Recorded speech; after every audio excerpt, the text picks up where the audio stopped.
Good evening, everyone. My name is Mitch Cohen. I chair the Northborough Select Board. I will call this meeting to order of Monday, October 21st, 2024, to order at 6:01 p.m. We are being recorded. We will have an executive session that will go for a little while, and then we'll go into public session afterwards, and we'll start all our normal public session stuff at that point. But I will entertain a motion to go into executive session. Mr. Chairman, I move the board vote to enter into executive session pursuant to Mass General Law, Chapter 30A, Section 21, Subsection 2, to conduct strategy sessions and/or contract negotiations for the town administrator, and pursuant to Mass General Law, Chapter 30A, Section 21, Subsection 7, review and consideration of the executive session meeting minutes from September 30th, 2024, and October 7th, 2024, due to the chair's determination that a discussion regarding these matters in an open meeting may have a detrimental effect on the negotiating position of the board. Second. Okay, motion's been made by Julianne, seconded by Laura. Any other discussion? All those in favor? This does need a roll call vote. Lisa? Aye. Julianne? Aye. Laura? Aye. I also vote aye. Mike will be joining us in a few minutes, so he may come in during executive session. All in favor has been, so it's unanimous, and we are now in executive session at 6:02. Thank you.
Awesome. Thank you very much. We will resume our meeting, 7:01 PM. After completing our executive session, we'll talk about that in a little bit. As I mentioned when we opened the meeting, we are being recorded, so after return to open session, the first item, as always, is public comment. Is there anyone in our audience who wishes to make a public comment this evening? John, come on up. Thank you, Mr. Chair. John Rappa, 105 Westland Terrace. I've got a question about your September 23rd Select Board meeting. At that time, you had a vote on the fire station article, and you approved it collectively as a majority, and two of your members declined, and they said no. I have no problem with their votes. But I have a specific question about Mrs. Maselli's comment about Brownfield. About what, please? Brownfield. Yes. Can you give us some feedback on what concrete evidence you have that there was a brownfield? I'm situation? going to interject just for a second that if Lisa wants to respond, she can, but typically with public comment, it's somewhat unidirectional and we take under advisement. Okay. And so I wouldn't, I don't think you're under any obligation to respond just in a general practice, but you can if you would like. I will take the opportunity to respond a little bit. On the website of I believe it's called the EEP, which has a lot of areas of brownfield listings. 61 and 65 was listed as a brownfield, probably back in when the Pierce gas station was still there, and that they went for, when you list as a brownfield, you get finances from the state if you apply for it to clean it up. And during that time, and I spoke with the person who was involved in those reports, that they used the money from the state to clean up the gasoline leakage, but not the oil leakage. So that was left behind. And on further items on that site, there shows this to be listed as a brownfield. It's not my decision to list it, it's just on the website that way.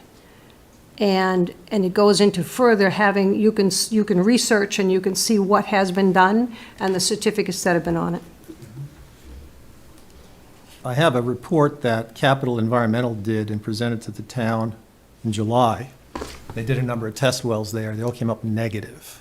They went down to a depth of 8 feet on 8 specific test wells there. So there's no evidence of any petroleum products, heavy metals, or anything. So the property should be clean. And it's conceivable that, if it's a government website or whatever state website, that it's not up to date. All right, and some of that as well I also spoke with him, and there's a listing on our estimates that show $100,000 for removal of contaminated land in one section and $750,000 for removal of contaminated land in another section. Could you tell me where that lies on this?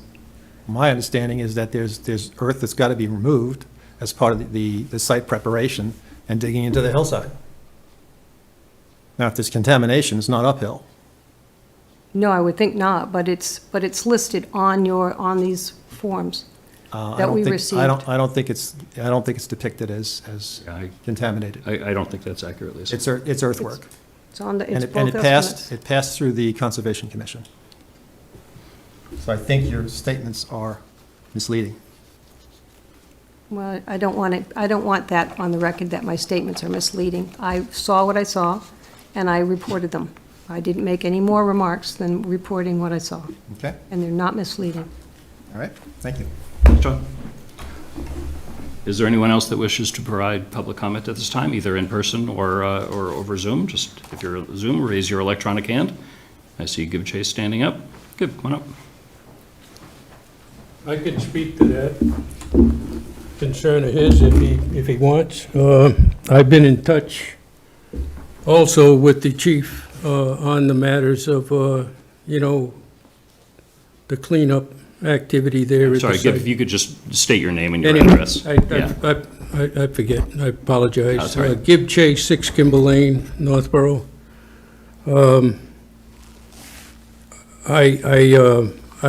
I was concerned, and I had written the chief and deputy chief to seek whether or not they had received any certification of compliance or, any letter in writing signed by DEP or EPA that, absolves the town and the residents here of any future contaminations or problems that might surface. And the chief answered me, and I have been in touch and talked with the Massachusetts statewide brownfield coordinator on this. I talked to him today, and,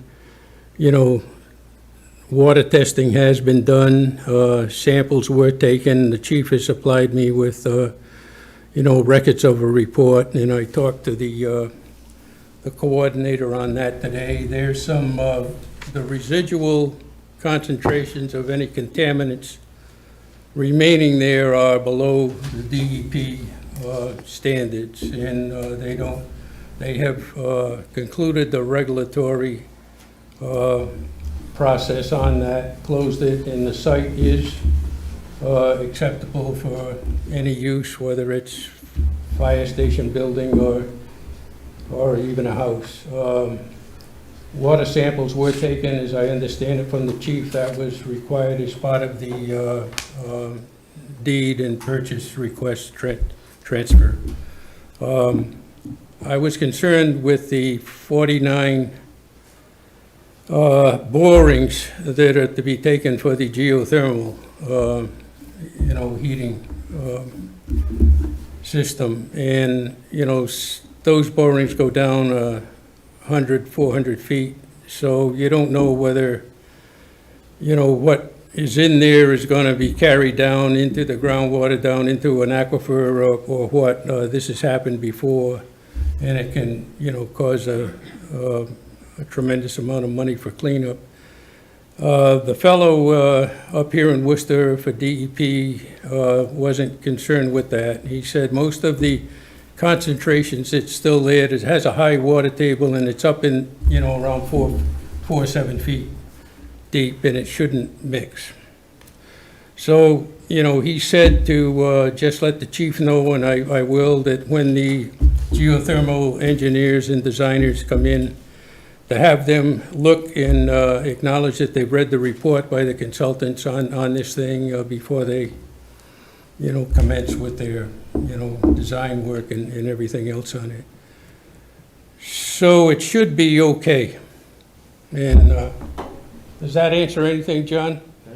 And it was a, Lisa said, I saw a brown zone, brownfield indication on a map too, and when I was talking to the chief once, although he doesn't recall it. Thank you. But he's getting old and feeble, and he's got to retire too, so anyway. Okay, we should be all set on that. Technically, the agenda says 3 minutes per person. If you have another comment, I will grant you a little bit more time if you had anything else you wanted to share. Is that all I get? That's 3 minutes. But You've used 3 minutes. I don't have, again, I just want to say those are the rules. I'm allowed to provide some flexibility. I would like to provide you some flexibility if you had something else. briefly. Sure. Briefly. I just want to talk on the meeting that we had on the fire station and make a few comments. And some of you already on the board know my concerns for the cost of living and the high price of the fire station. I think one of the highest priorities and important goals for a family or individual is to maintain their financial security and stability. No municipal service is more important than that. And I'll repeat that. No municipal service is more important. I don't care if it's fire, police, roads, or whatever.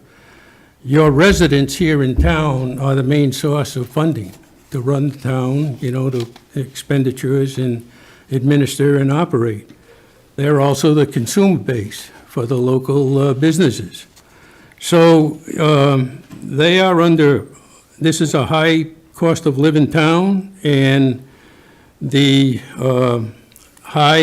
large-scale high-cost fire station that we're looking at building, project is a main concern. It shouldn't be taken lightly. It's going to put a lot of pressure on a lot of people here in town financially.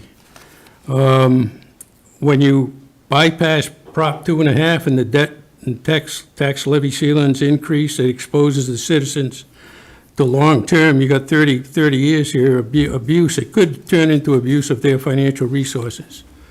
You're going to still have property assessments that are going to be made and go up. You could run the risk of tax liens if we default on payments. And this is a big amount of money. We're talking multi-millions here.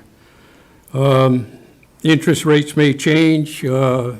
There's been 50% cost overruns on constructions. It's on some of these and other towns here in Massachusetts. And so it's a major concern that I don't think has been given enough attention. I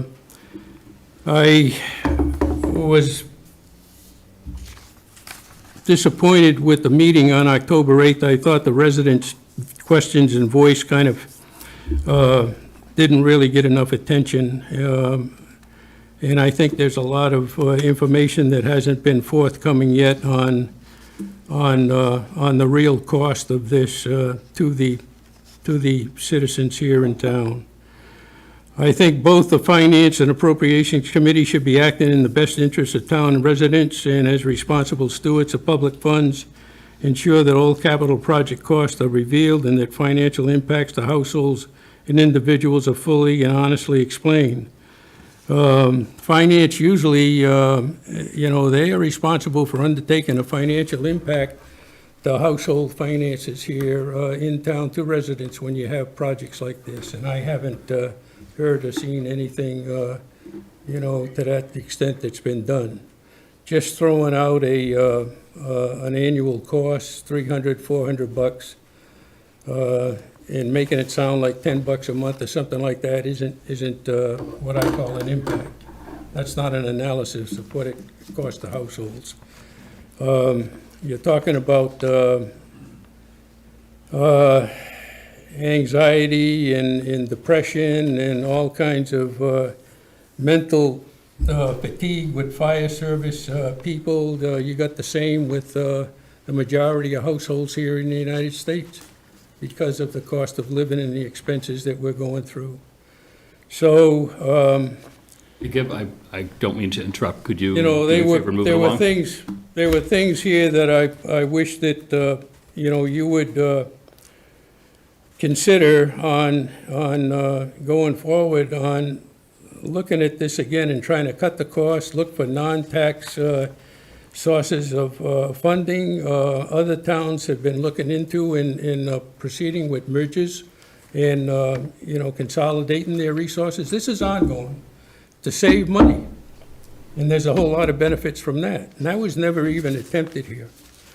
And so I just want to make that point. There's a lot of concern with this that might not have come out at that meeting.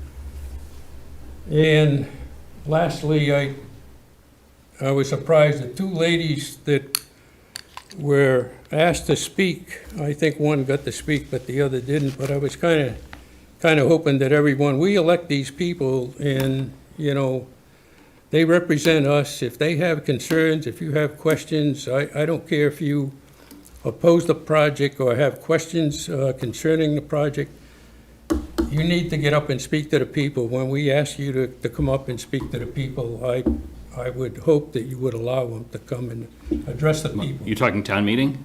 Yeah. That's moderator. Moderator makes that decision. The select board has no role at town meeting. And they don't have to resign to speak. Resign? No, of course not. Okay. Thank you for all your time. Thank you. Thank you. Thanks, Gib. Okay. Does anyone else have public comment before we continue? Sure. Why don't you? Second public comment, the same Is this public comment just, At the end of the agenda? Yeah. Yes, exactly the same. so one isn't specific for some reason? Nope, sometimes people might have something that they think about during the meeting, or they didn't make it to the beginning of the meeting, so we put another one at the end. If you have anything, I can wait till the end. you sure? Okay, great. Be, what, 45 minutes? We've had meetings that have gone pretty late. Oh, I hope this one, If you got, you may want to get it in now. I hope that's not foreshadowing that this is a long meeting, given our primary agenda item is our finance director talking to us about some numbers. You can wait. you sure? Okay. Next up on the agenda, we're almost ready for you, Jason. We've got a couple of sets of meeting minutes, September 30th and October 7th. Public session meeting minutes. Does anyone like to make a motion? Yes, Mr. Chair, I move the board vote to approve the meeting minutes from September 30th, 2024, as presented. I have some amendments for it.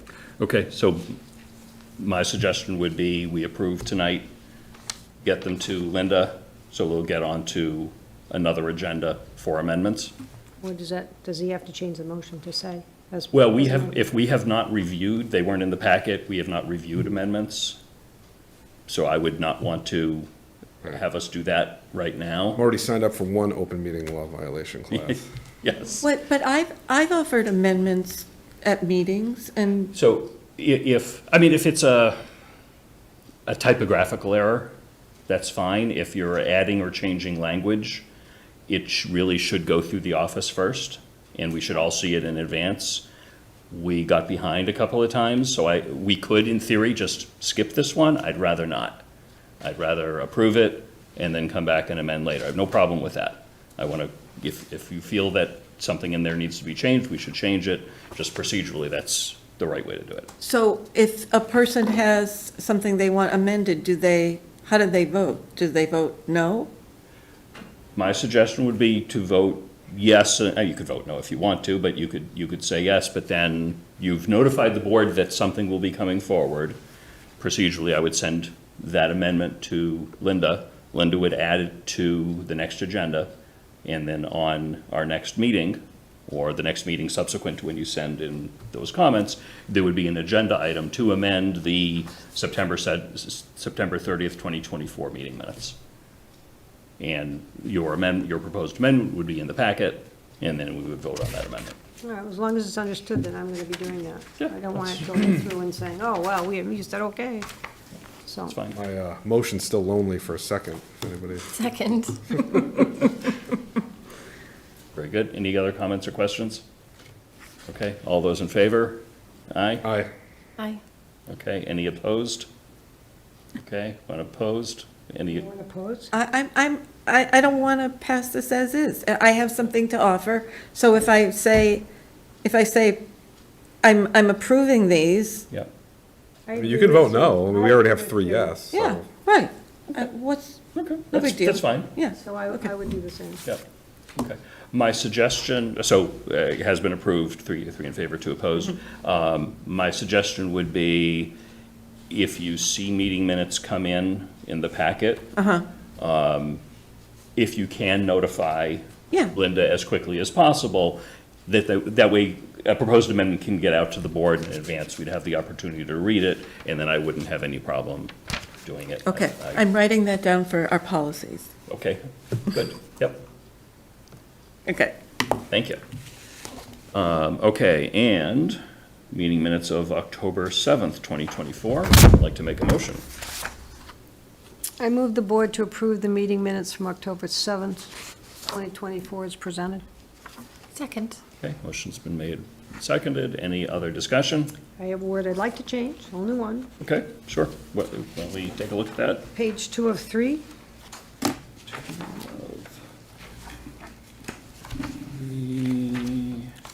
Yep, It says preparation for town meeting and review of articles and recommendations. Not necessary due to time constraints. I would say not done due to time constraints. Necessary is making a determination. yeah. Yeah, I mean, I think it was both not necessary because there wasn't anything new, but it was also not done because we were time constrained. So I agree. So not done, I would prefer not done. okay? Are we okay with that? Sure. Okay, Yep. Linda, you've got that? Okay. Thank Okay, you. thank you. So I'll take that as a friendly amendment to the motion. Thank you. Already been made. Any other discussion? All those in favor, say. Aye. Aye. I see that as unanimous. Meeting minutes have been approved with that technical amendment. Fiscal year 2024 financial summary, Finance Director, Jason Little, come on up.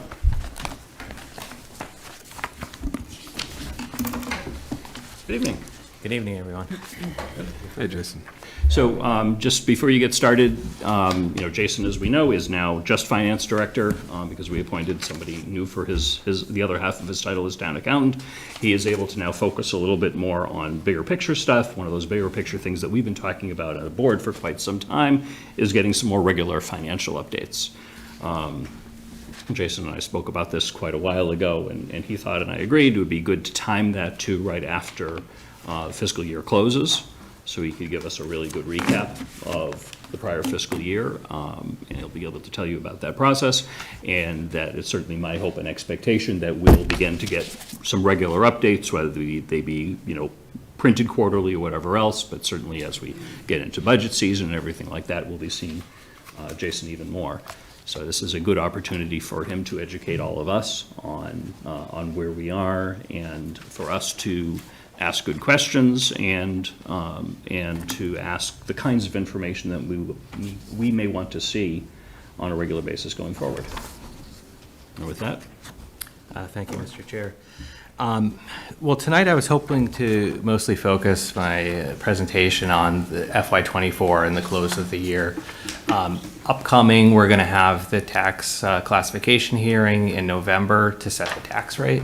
And at that meeting, I think we'll talk a little more, leading up to that meeting, we'll talk more about the changes from, because we're in FY25 now, we'll be talking about the changes from the projected budget to the actual budget for FY25. And as you know, we build these budgets in a very conservative manner so that, and that's by design, we cannot spend more than an appropriation line in a budget, so therefore we can only spend up to that amount or less. So we always have savings and appropriation closeouts, so we generate money after the close of the year as a result of that.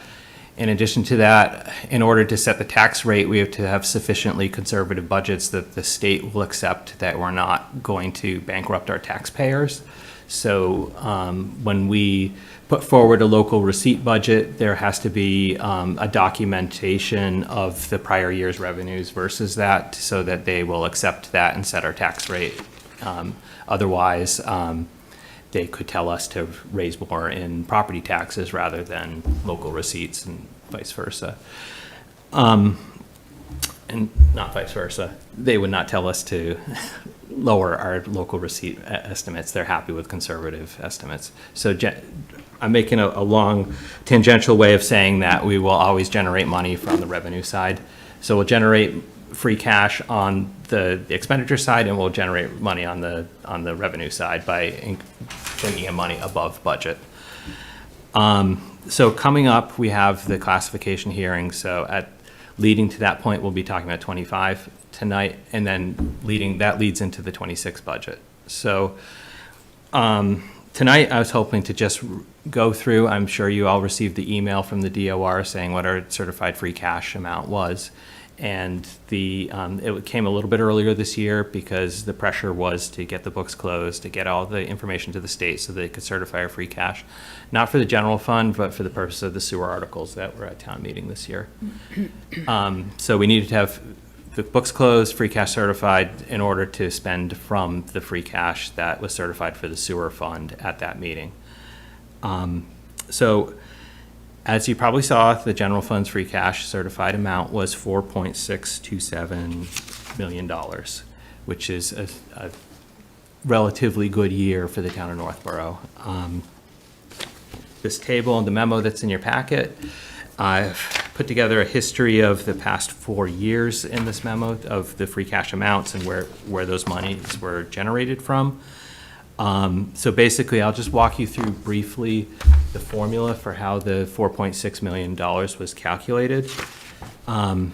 Jason, I'm going to interrupt for just a second. We don't have these on the screen, which is totally fine. For anyone either watching now or watching later, there's the agenda packet for all select board meetings are available online, and all of this information is in there. You just go to the committees, select board, agendas, and you'll see the agenda packet for tonight's meeting, and this same information is there. And I'll do my best to speak in broad strokes so that these numbers can be digestible by somebody watching at home. So basically, our free cash certification from the prior year was $3.572 million, or $3.6 million. So that's the starting point. Since then, the town, and I'm going to jump out of order a little bit in this table, but since then, we've spent $2.8 million of that $3.6 million. Our results from the closing the year, we've generated approximately $4 million, so that adds to the balance. And then we subtract some small formulaic amounts that amount to $120,000. And that brings us to the $4.627 million. So, again, this memo got a lot of numbers in it, but these numbers are summarizing a lot of numbers, so they're very covering a lot of numbers underneath. So if I'm going too fast or I'm being confusing, please stop me and ask. Can you please remind me where, so I see the free cash on table 2. Is that the document that you're referring to right now? Well, I was just walking through 3.8? table 1 Over to here. start. Wait, no, I'm sorry. Where Did was I the lose a first page? The first page of the memo had, Oh, okay, I'm sorry.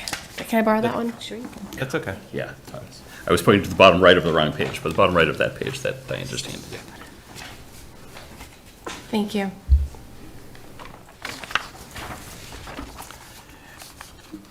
So we're talking about the ending free cash of the 4.6 million? Is that the number that we're looking at? Correct, Okay, yes.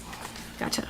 And now you're going to walk through So- where those funds are coming from? Right, so because the town ended with 4.627 and had spent $2.8 million, we carried over, the town carried over $770,000 from the prior year. And so that means to get to 4.6 million, the town generated $3.8 million during the course of FY '24. And then the next table lays out where the $3.8 million comes from, table 2. So we budgeted to, because of spending of free cash, this is how the budget works out. We're planning to bring in less revenue than we're going to spend because we're allocating free cash toward the budget. For FY '24, that figure was $3.2 million. But in actuality, the town brought in $770,000 above, but in actuality, revenues came in $770,000 versus the money flowing out of the town's treasury. So that differential was $4 million. And then we had some small fund balance adjustments that are part of the Department of Revenue's formula, and that's where the $3.8 million is generated from. So we had planned to lose $3.2 million, not lose it, but to spend $3.2 million more than we had, but we actually brought in $771,000. So that was the generation of $3.9 million. So the Shown in table 770 is in addition, that was more free cash than we had expected. Correct. And it's $4 million more than we had expected. If we came in entirely on budget with nothing above budget, nothing below budget, it would have been, we would have reduced our fund balance by $3.2 million. And we'd have had that $770,000 like we had started with. Okay. And where did the 770 come from? Was that just? That's simply what was left after the town had spent what had been certified from the prior year. Okay, So the town came into FY '24 with $3.6 million, Yep. had spent 2.8. okay. Thank you. And then the next table, this table 3, in this memo is the revenues versus expenditures, and they're broken down in what may seem like a lot of detail, but this is actually a very high-level summary to put them in these terms. But looking at this table, you do get to see a very quick picture of where these numbers are coming from.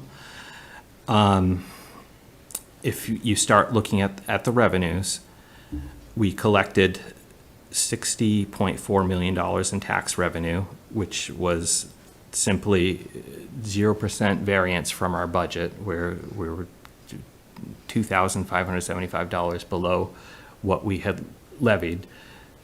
Nothing of concern.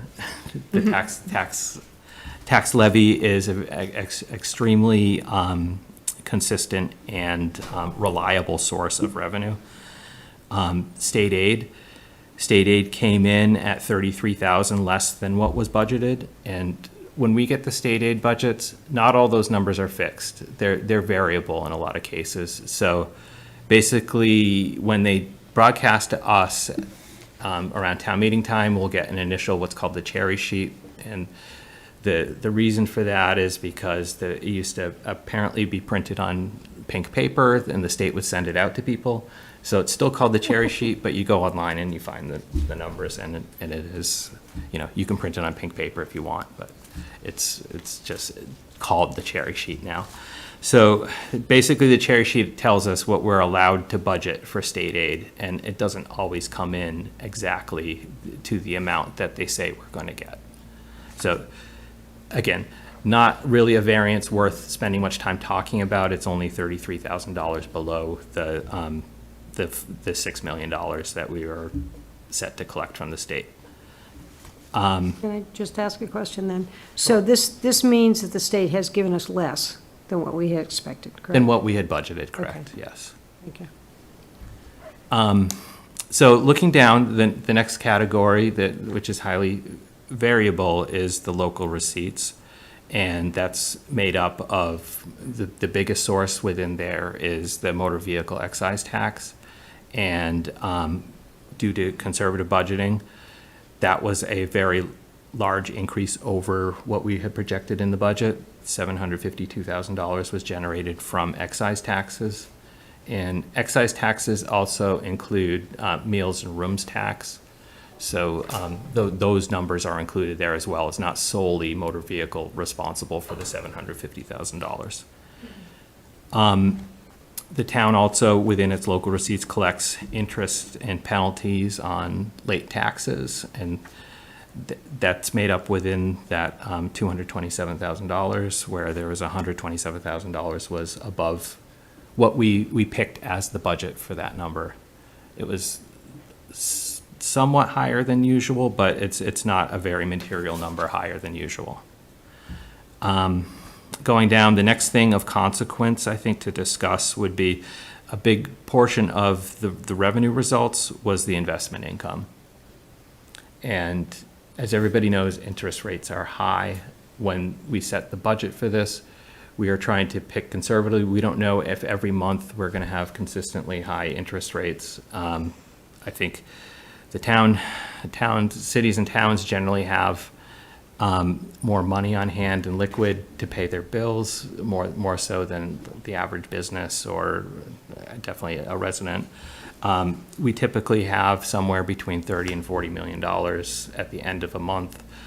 And we generate about 4% interest on that over the course of the year. And that's really what's responsible for the $1 million of excess revenue that we collected within that category. So again, that's interest, it's the interest collected that's creating the difference. It's interest on our bank account balances. That seemed really dramatic when we look, at the 235,000 to, am I misreading that? Yeah, correct. That was the budget that was set, 235, and we actually collected $1.2 million. And you intentionally anticipate pretty low, I assume, because it's an unpredictable amount. Correct, yeah. I mean, if you go back years, and, I have some history in front of me, but investment income has typically been below 1% in prior years. So this year, where it's consistently been 4 to 5% across the year. Our treasurer does a great job of making sure money is maximized, and we're maximizing our investment income opportunities in these bank accounts and moving things to the higher generating accounts and so forth. She's done a great job with that. And then interest rates are just high. Okay. And hopefully they'll continue to earn us those rates. Hopefully they'll be low when we go out to bond. Okay. So, It's the silver lining to inflation, I think, right? Correct. Those rates. So we have raised the budget for '25. We're anticipating that we've raised it to $450,000 from $235. Anticipating the rate cuts that are coming. We likely, if once, for instance, like the fire station project, once cash starts flowing out at a higher rate than it comes in, we likely won't have such a high balance at the end of the month to earn such good interest income on with these higher percentage rates. And I'll move on to talk about the expenditures a little bit, unless there's a I have a question about the fines. Are those the fines generated by police or a zoning enforcement officer? Who? It's simply parking tickets and speeding tickets.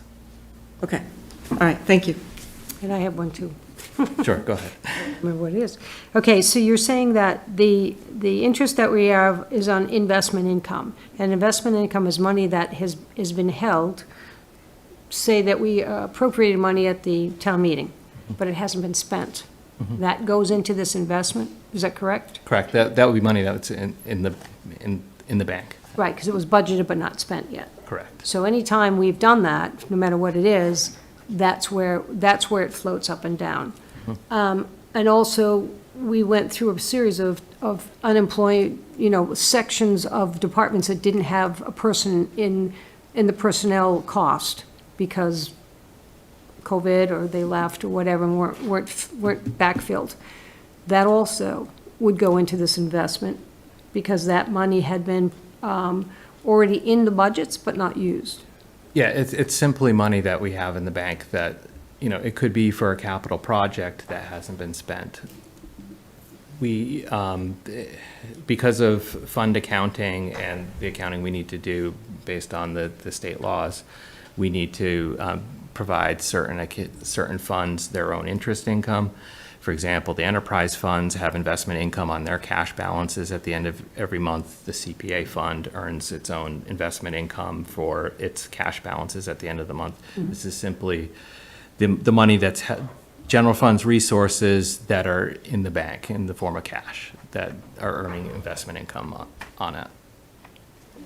Thank you. So what those factors that you're discussing, those are reasons why we would have additional cash in the bank because money's not flowing out as quickly as it's coming in. Correct.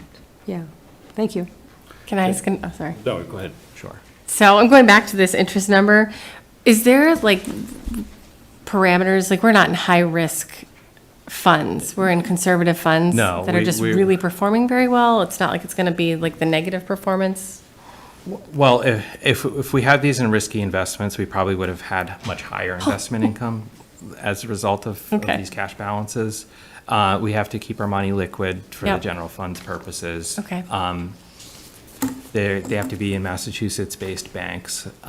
Okay. There's other requirements. We're not allowed to, we're not buying stocks with the money. Okay. We're not buying, CDs or anything Not like taking that. crazy chances? No. It's one of the priorities, the treasurers do everything they can to, security comes before, the yield. Which I really appreciate. That's but a just- priority.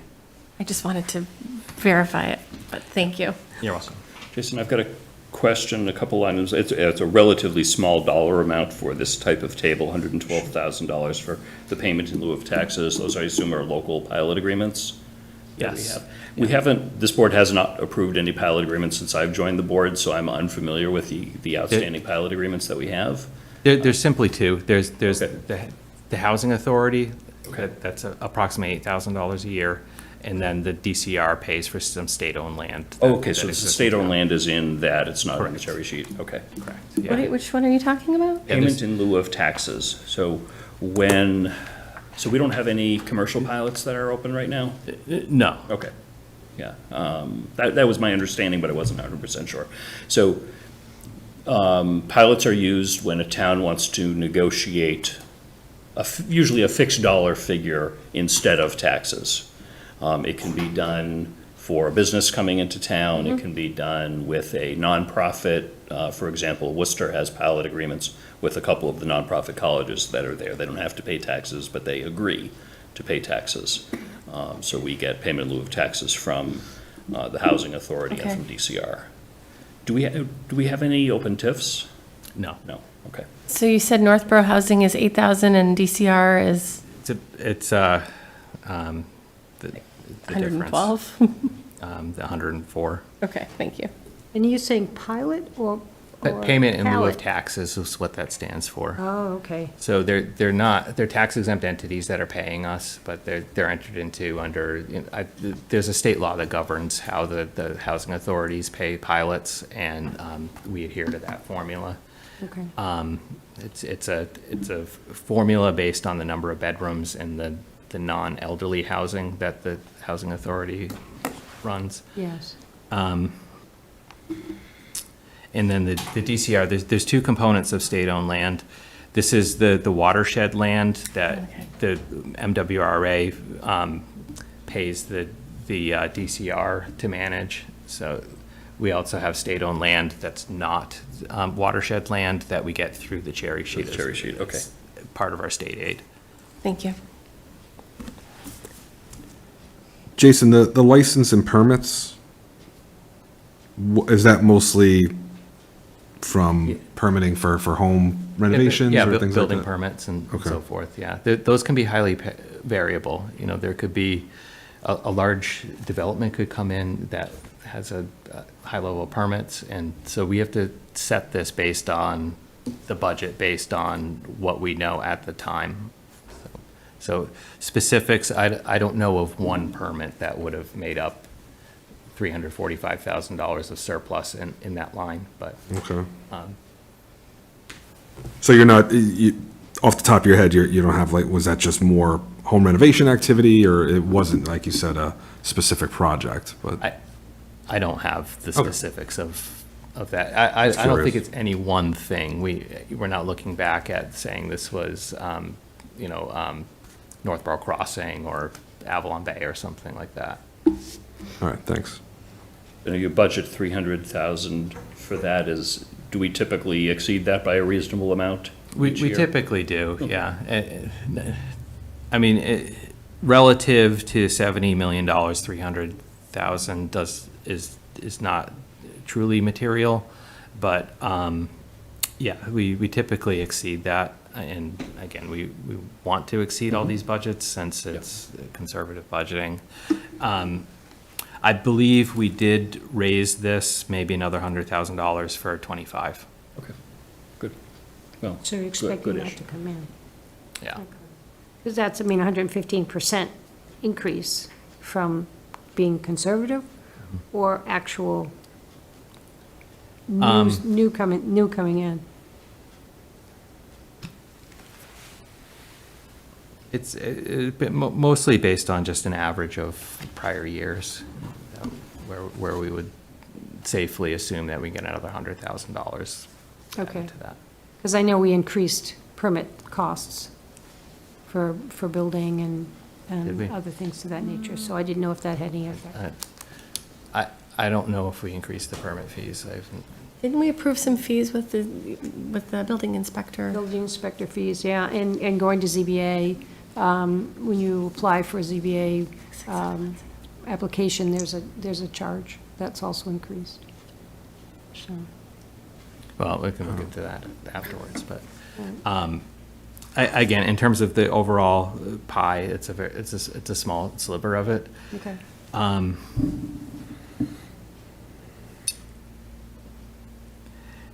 Yeah, I had not heard that the fees had been increased, so I'll have to check in with I the think that must have been inspector. over a year ago. Do you remember that? I don't I remember. don't I remember. mean, I remember at the financial don't summit, remember- fees I remember seeing could the be list. raised. Yeah, Yeah, I don't remember that we had a discussion on them. I just know that it happened from a situation that I think some of the fees are increasing because if they're based on project costs, with projects being more expensive, I think by that nature, they're increasing. So if somebody pays a fee, a permit that's based on materials and costs, that, those are likely to go up as a result of that. But I think that big projects are not moving forward, so it's unlikely that we're gonna get some kind of materially changing, one permit dropping in and changing this drastically. And Jason, the other line, was there something in particular there that made it so over versus the budget? Well, it's basically, I can tell you some of those amounts that are included in that. We basically, this other, it's basically everything that doesn't fit into any of the other categories. Right. And truly, the other was, the $50,000 budget is based on us getting a payment back from the regional school district for municipal services, plus the NEDP, Northborough Extended Day Program, pays an amount to rent space in the town hall. So it's those two amounts that make up the $50,000 budget. Everything that's come in beyond that, so the I thought somebody might ask me about this, so I have this information in front of me. But it's not that much money, but in '24, we collected $27,000 from NEDP and then $55,000 from the regional school district. And so that's, right there, that's $30,000 more than what our budget was. The other amounts are, we had a number of overhead closeouts from state grants. That was the Public Health Excellence Grant, and we had some Secretary of State elections reimbursements for unfunded mandates. That was $23,000. What else? Yeah, that's fine. I was just, I mean, just obviously, it's a small amount of the budget, but that, it was a Yeah. 446% bump. So- $90,000 was school Medicaid claims. Oh, okay. For services that the schools provide to students that are qualify for Medicaid reimbursement, they file a claim. Right. Federal government, 90,000 of we typically don't budget anything to collect that because we can't predict what that's going to be. But it will be something, not zero, but, And that large increase is probably a moment in time, because based on kind of what you're describing, these are more one-time things, like you wouldn't. well, they're one-time things that you can't necessarily assign a dollar value to until it comes in. and things like rent, like we have the antenna rentals. Yeah, those are included within departmental charges for service. So we budget for receiving the rentals.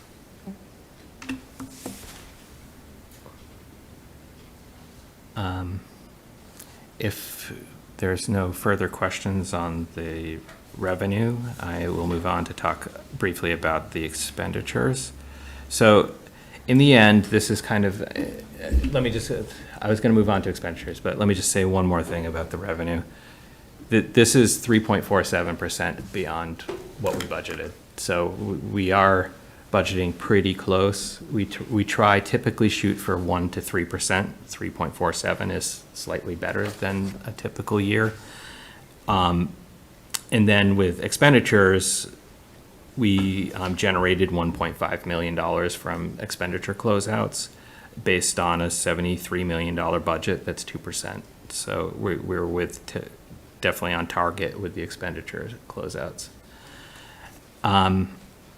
So going through this, the highest source of closeouts was the employee benefits. And I had been saying that at numerous points during the year, that when we were setting the budget for health insurance, we carried over a 0% increase in the budget for this year.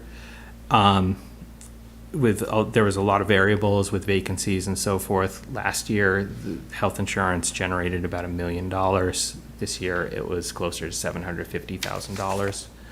Going forward to next year, having the conservative budget, we have accommodated, we increased the budget 4% to accommodate an 8% premium increase. So we are not likely to have such a surplus in health insurance again next year. And I think some of the other numbers within the expenditures are kind of self-explanatory if you've been around. We had a fairly vacant health and human services department throughout the year. So within human services, you can see a closeout of $151,000, which is a high percentage relative to their budget. Now, when you say closeout, because we had an award, a grant. And when you say closeout, has that grant had now utilized to its fullest, or is that Well, going to be used? no, it's if you're talking about the Public Health Excellence Grant, which is funding a lot of the additional positions that are within the borough's partnership for health, that is a multi-year grant. So at the end of the year, we close out a certain percentage for the employees that are North boroughs for their benefit costs and other overhead costs. So that's what I had mentioned during the revenue part of this. The part that I'm referencing is the town's general fund budget for its family youth services department, whereby we had budgeted for an admin and a director, and those positions were vacant for the majority of the year leading up to the reorganization. So they're two things that are related to the same department. Okay, thank you. And then within general government, because it doesn't go anywhere else, the appropriations reserve fund, they closed the year with about $60-something thousand, and that's the largest amount within the $260,000 closing out from the general government portion of town government. Okay.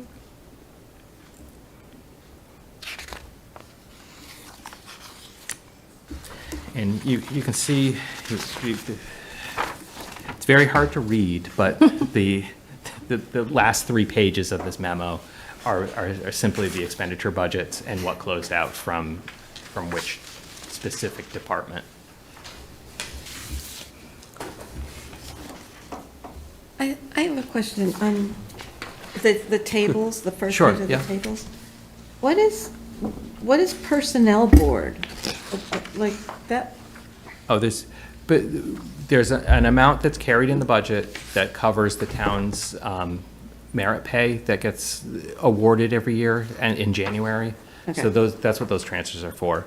okay, Some years when contracts are open, we carry the money for settling contracts within that personnel budget.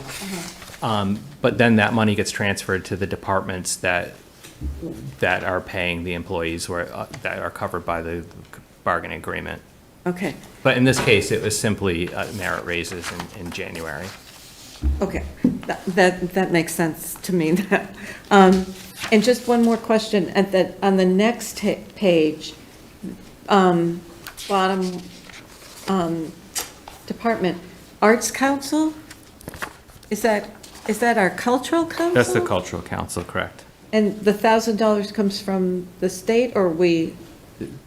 That's simply the town's general fund appropriation Okay. for the cultural council, and they spent the $1,000. Right. So But we the give town- the money to town's- other committees too.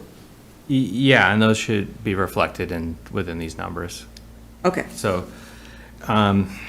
It's not a lot of money, but Yeah, I just didn't know why you picked that and not, because I think we also give money to Historic District. yeah, those are just in different categories. Okay, So this is you're looking at the culture and recreation category. And this is just governmental accounting that sets these categories. So general government versus public safety versus public works. I'm not creating these categories myself. These are what Gatsby sets for us for financial reporting. So that's simply why I'm using them in these categories. You may think of them as volunteer committees and so forth and categorize them that way, but the Historic Commission, I think, is within, so if you look back to general government, Historic Commission's included within that, and Oh, okay. All right. I think they were a $500 appropriation from the town budget, so not that impactful, but. Right. So And then- before you go any further, I do have a question then is, you have Earthworks Board, Yeah. and what is their appropriation for? What do they do? Is it for permits and things? I believe there's a board secretary that takes minutes. Oh, okay. I'm not aware of much else of board. Yeah, so that's within the general government. Yeah, so their budget is $2,889, and they only spent $369, so Okay. they must not have needed many minutes. I dove right in with questions, but I really appreciate this today very much. So thank you for putting all this together for us. Under the subtotal for education, there is an outplacement high school listed. Are we going to carry that for forever, or what's the timeline for that without naming the school? Like, how long are we going to be covering that for? I'm sorry, what was that? Under the education subtotal, Okay. there's an outplacement high school. Are we going Oh, to carry that amount forever, or Are will you that talking- eventually stop? Are you talking about the Norfolk? Yeah. Agricultural? That's something that the town's required to do if somebody wants to participate in an agricultural education program. Yep. Our local vocational technical school doesn't offer that program, Yep. and our local high school does not provide that program, so we have to pay tuition and bus somebody Yep. to an out-of-district. But I think this has been on our budgets or on our finances for more than 4 years at this point. So is this just going to keep going on, or? There's been multiple students. Okay, got So it. the same student that was here years ago this is Got it. the same student. Okay, thank you. Hopefully they graduate. I know there are, there's at least one department I can think of, the library, that has funds that are separate from regular appropriation. I think it would be helpful for the board to get some of those. This was just something, I've been on the library board for, I think, 7 years, and I only, within the last couple months, learned that the library has about $300,000 of other funds available. I think it would be helpful for the board to. This is simply the general fund Right, and the right. results in the general fund. And the general fund has an annual budget, and the numbers close out. We have a ton of what's called special revenue funds, and included in those are revolving funds, the gifts, grants. The enterprise funds aren't listed within here, obviously. CPA is considered a special revenue fund, so those are not reported within these numbers. So you brought up the Arts Council, which is the Cultural Council.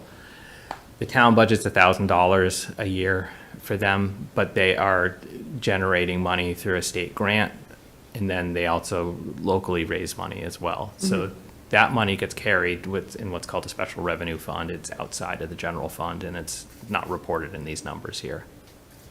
We do now have a separate arts council, which is not a town entity, so that might, I don't know whether names can be updated because there's the new. Yeah, I think I'll keep that in mind and change the title, and this is a file I can edit. Yeah, I appreciate that. It's been around for a while at that. I appreciate that this is all the general fund. I'm thinking about things that the board would probably benefit from in the regular reporting that you Yeah, do in subsequent conversations, all of those other I think some of the funds. history with calling it the Arts Council was called the Arts Lottery at one point, and I don't know Yes, where that yeah. came from. I think maybe lottery aid was used to fund that state contribution to the Yeah. Cultural Council, but I'll change it. So, Oh, sorry, go ahead. excuse me, so any other friends of, or other 501c3s or what have you, they would never be listed on what we have because No. they're own entities, No, correct. right? So in any of the other organizations, such as the library, isn't that, that's their own entity, or is that something that we have any control over? No, what I was saying, the library is an entity of the town, and friends of groups, those won't appear on our books at all. We don't have anything to do with their funds. They're not intermingled with the town's funds at all. I think the comment was made that there's a 501c3 called the Arts Council, and we have a line on here that says Arts Council. Yes, so we Well, confused. Yes, it's 'cause I a asked that historic question. thing that this sheet existed before the Arts Council did. But to be clear, the number here represents the Cultural Council. Yes. In terms of the question about the library and the other funds that it has and what's called special revenue funds that are outside of the general fund, state law allows certain purposes to be held outside of the general fund and done there. So they can't spend money that they don't have, for example, and there's rules, a lot of the same rules still govern the funds that are in the special revenue funds. They're just not budgeted annually. Right, okay, Yeah, thank but the you. library does have about $300,000 of town funds that are separate, not the friends of the library. And I just learned about this within the last few weeks. Well, then why do they come for ARPA money then? Good question. As I said, I only learned about that a couple weeks ago. Thanks. Future agenda item, maybe. Yeah. Yeah, but all of the funds they're disclosed in our financial statements. They're public records as well as the general fund, so there should be no secrets. It's just how to communicate that clearly. It's a different animal than the general fund and then the taxpayer funds. And I'm just echoing Laura, that the time that you're giving us and the explanation that you're giving us is magnificent. Yeah. Because we haven't Thank had you. this kind of Thank you. information, done before, and it helps us to then look, it's just like the financial summit, having everybody there. Now we get to see the overview of what's actually happening and not siloed.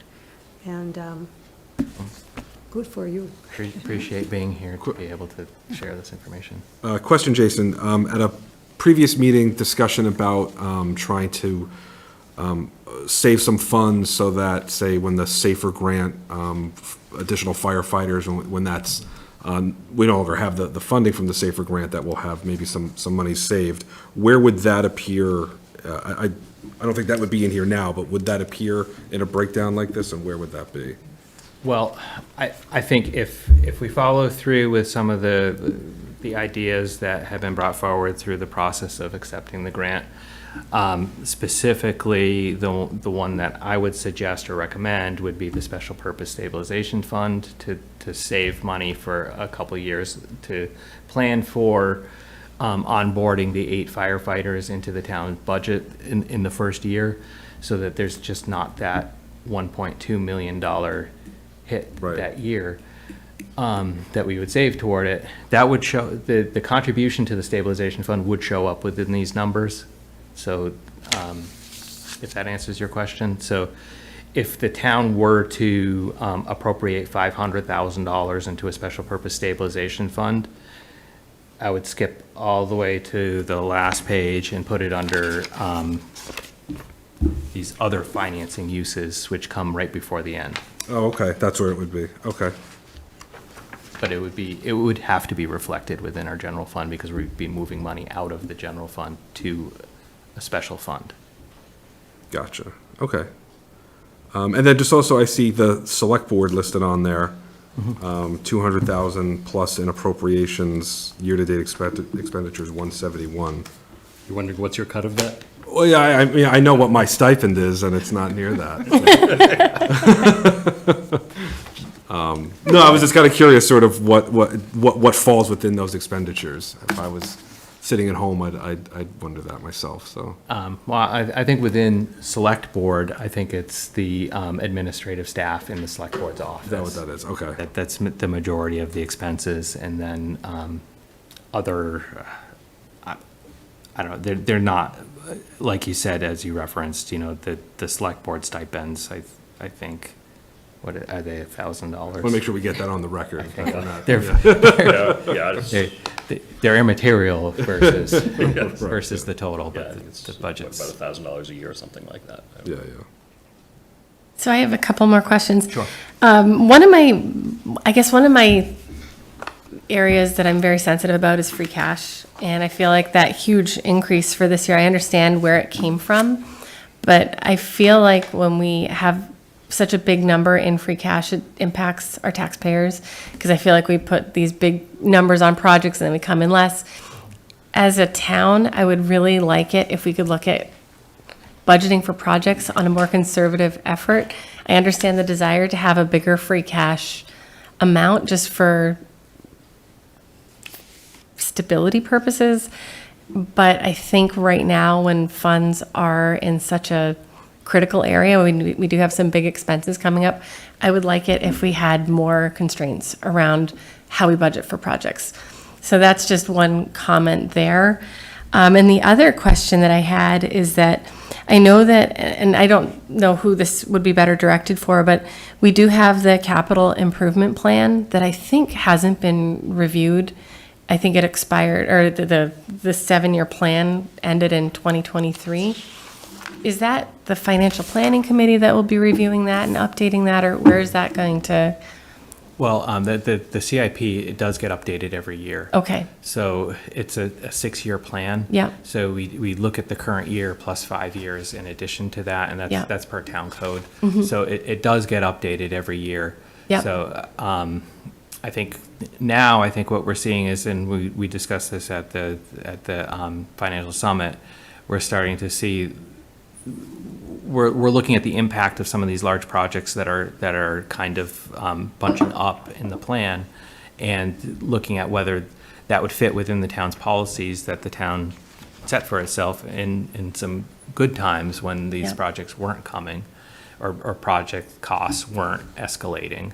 yeah, I think to that end, typically our financial policies have led us to call free cash a one-time revenue, and we look at the items in the capital plan as being one-time expenses. yeah, Even though, it's arguable, you're going to replace, you buy a fire truck, and, as expensive as any fire truck is, you're eventually going to replace it with another one. So when I say one-time expenses, they're more like longer-term expenses, and that's the definition of what would go into the capital, $25,000 and a lifespan of 5 years or more. yeah. So if we take this number for free cash, the $4.6 million, the CIP for FY26,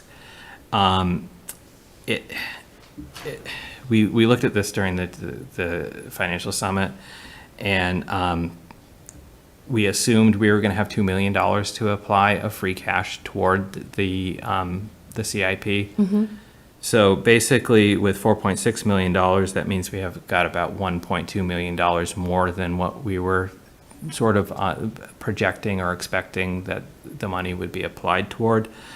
The CIP that was prepared for 26 still had $3.8 million of debt related to it. So Okay, we may or may not, we could defer things, but we're probably not likely to be deferring debt for some of the vehicle replacements and things like that. and is the updated CIP, is that on the website? Because maybe I wasn't looking in the right place. It should be within the budget documents. I'll go but, back. 'Cause it was Since the probably, budget was somewhat unconventional this year in terms of the documents that we put together, I don't know. I Okay. can't point to it's right there. no problem. I can't say that. No problem. I can go back and look in there. Thank you. But the financial planning committee is concerned with the CIP Mm-hmm. and with their report and determining whether something's affordable or not in their view. And they did regularly look at each one of their meeting packets, included the CIP as it was being developed for the 6 years. Great. Thank you. I want to follow up on a question of Laura. asked, which is on the free cash at 4.6 million, which is probably not going to recur at that high level. And I was going to ask, well, what are your thoughts on how that gets used or how that gets allocated in some way? I think you've, to some extent, already answered that. And I Right. appreciate that you don't want to use it for recurring expenses because you can't predict year to year what it's going to be. And especially in light of it, and again, it's an important point to make that once you start relying on surplus to fund your operations, you could be setting yourself up for an operating deficit or a structural deficit if those numbers do not recur.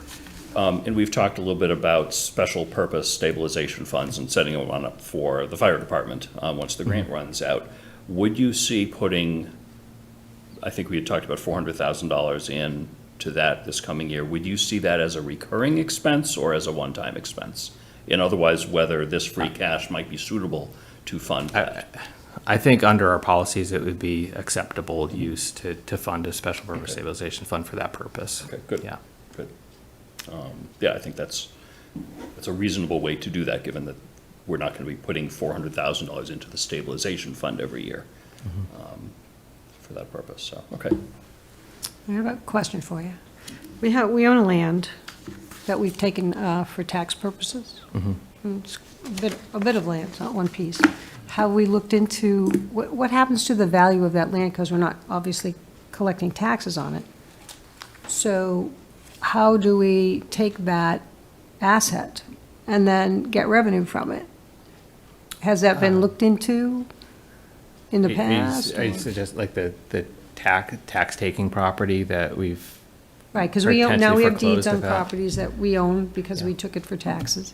And it sits there, nobody really know, what's that piece of land or what's that piece I of know land? some towns do periodic auctions to sell off land that we own, that we In- really don't have a municipal in purpose for. my history here, a lot of the land that's been taken has been used for conservation purposes. Like, so, the town meeting voted to, transfer money to the Conservation Commission, land to the Conservation Commission for their use. It's a hard question to answer because I don't know how much valuable land that the town is sitting on that could be dependent on the market. Right now, there's kind of a moratorium on selling off land because there's a Supreme Court case for tax equity theft where there's regulations coming forward and state laws coming forward that are going to kind of dictate that once a piece of property is liquidated, that the excess proceeds beyond the taxes that were levied on it have to be returned to the previous owner. And so some of that stuff is evolving currently. It's basically, we haven't moved quickly to sell land, but we collect 99.9% of our taxes, so we don't have a huge portfolio of tax taking land. Okay, but we would hold off on that because of this lawsuit? Or would we be able to, if we did it prior to the lawsuit determination? Yeah, so there's new regulations coming out that are this current year, so we would be this subject to them. Supreme Court is this is from a Supreme Court decision Supreme Court of, case, yeah. I forget what the case is called, but the state is now responding to the case with regulation and laws. Okay, great, thank you. I think, following up on that, I think it would be helpful, whether it be maybe from the assessor's office or the treasurer's office, to get a report, just a one-time report on all of the town-owned land that we have in town, maybe both a list and a GIS map, something like that, so the board can start to understand, all right, maybe here are a couple of parcels that at some point, once that law, those regulations sort out, we may want to put on the market. Or it might be helpful to know, hey, this, maybe there's some random piece of land that we didn't realize we owned that might be useful for something we're talking about. And, just, update that. I know that list doesn't change very often, Right. but every couple of years, getting an update, I think would be good, and I don't think the board's seen that before. And then, It's and a, then it's a when very it- lengthy process, though, taking a parcel. Yeah. Like, we don't intend to take anybody's land or homes. I mean, Yeah, no, these are old. These have been on the books for a long time. It's not like even the past couple of years. This is, Yeah. this I is think going we're, back yeah, I quite a think we're talking bit. about land that the town already owns, whether it be tax title taking or something else.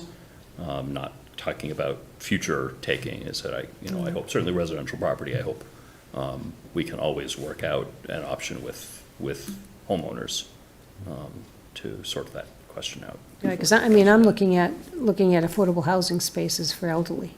Like if that's under the affordable housing, we give CPC money for affordable housing, looking for land, if that isn't something that we can't put in for that, to help getting those properties built for more senior citizens. Okay. yeah, I mean, we'd have to look at the list of parcels in much more detail to determine if anything would be buildable or so forth. I mean, they go on to our books at the value of the taxes that are owed, so I can tell you what the outstanding balance of all, the total is. I think it's in the neighborhood of $600,000, but that's everything the town has taken up to this point. Yeah, But that's the outstanding balance, so it's very, very low amount, but it doesn't tell you how much we would collect. When I came here in 2008, I know the town auctioned 2 properties. One parcel sold, and it went through easily. The next one, there was a lawsuit that followed it, and the money was tied up for years, and it wasn't that profitable. yeah. All right, well, thank you. I mean, it's good to have some history and some thought, what you can do in the future. Thanks. Does anyone have any other questions for Jason while he's here?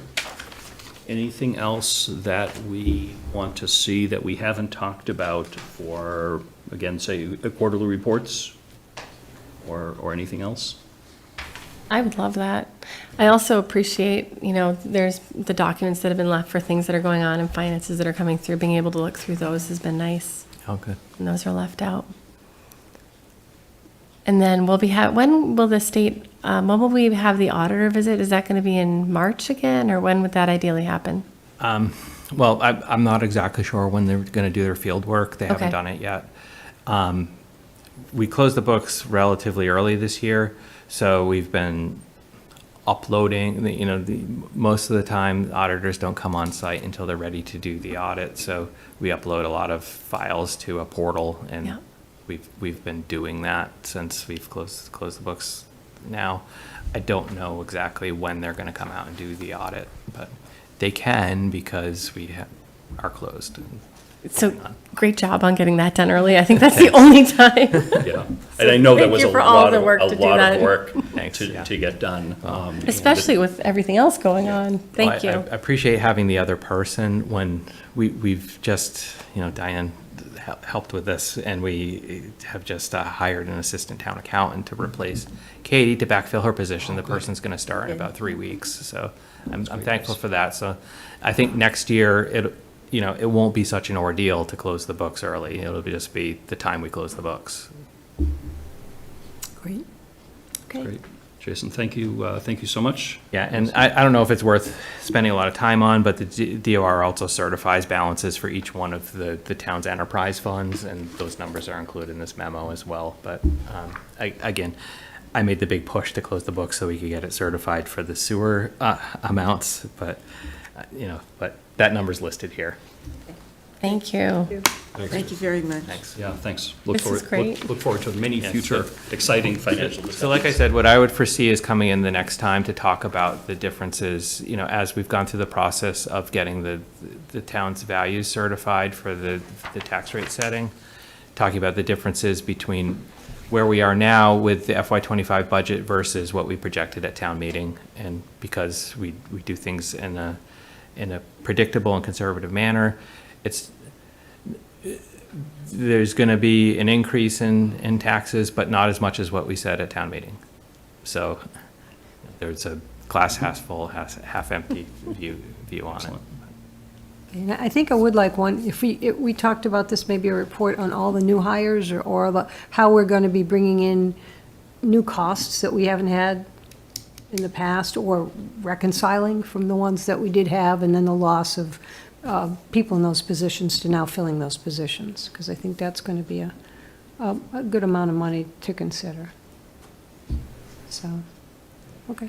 And I think, similar to that on the non-financial front, getting the board an update Updates, on, yep, on all coming. the new people that are coming on board, which is great. We certainly have enough to update on. I know. All right, thank All you. right, well, thank Great. you. Thank you very much Thank for joining you. us. Really appreciate it. Next up on our agenda, we have discussion and possible vote to approve a contract between the town and town administrator Stephanie Bacon. So I will notify the public that during the executive session tonight, we came to an agreement on a contract with Stephanie Bacon. We do have to vote that in open session. So I will entertain a motion to that effect. Mr. Chair, I move the board vote to approve the contract between the town and town administrator Stephanie Bacon. Second. Okay, motion's been made by Laura, seconded by Mike. Any other discussion? All those in favor, say. Aye. Aye. I see that as a unanimous in favor vote. That's very exciting. So per the terms of the contract, Stephanie's first day will be November 4th, which is, what's that, two weeks from tonight? That is very exciting. Today. Did not say during the opening of the meeting, but Diane Wackel, as everybody in this room knows, has been serving as the interim acting town administrator and doing a wonderful job. And Thank you. really appreciate Diane stepping up and doing this in addition to her regular job, because there's no one backfilling your position. So that has been and will continue to be a great process, and that will help smooth the way for Stephanie joining us November 4th, and I think we have a meeting that night. So Stephanie will be here on her first day. Next up, we have approval and execution of the November 5th, 2024 state election warrant. So the town election, or the state election, has already started. So, and this is one of those things that the state asks us to do, and we have no choice but to say yes. Not that, I mean, they do all the work. So this is the whole state election, including the president and everything else. The only thing that is local to Northborough, which we have already dealt with, is question 6, which is on the fire station project, but the other 5 questions are statewide, and all of the House and Senate and everything else is sent to us by the state. So unless somebody has any questions, as I said, we have no choice. I'll entertain a motion. I do have some questions. questions, Do you want sure. to do motion first and then questions? Is it a question that would change what we're approving, or just a question on the process? Just ask your question. Yeah, I'll ask the question. Okay. So, you're not, looking for here, and the summaries, that you've got question 1, 2, 3, 4, 5, with summaries, and then if you vote yes, this is the outcome. If Yeah. you vote no, this is the outcome. And I had a few people ask me about why we didn't do that for question 6. Yeah. And that's, in the future, I think that should be something that should have been addressed early on, but I think it would have been very helpful to people who are now confused Yes. as to what's going on. There's no summary, there's no if you vote yes, if you vote no, these will happen. Right. And I think for everybody who has any, they go to the ballot box, and the state does very well by at least giving you, this is what's going to happen. Not are you in favor of doing this thing, but this is what will happen if you do this and Yeah. that in a summary. And I think that we really fell short of putting that down so people could actually see it. Yeah, I've actually never seen a local ballot question have those, and I don't remember if there's a reason why or if just towns never do it. But I totally agree with you.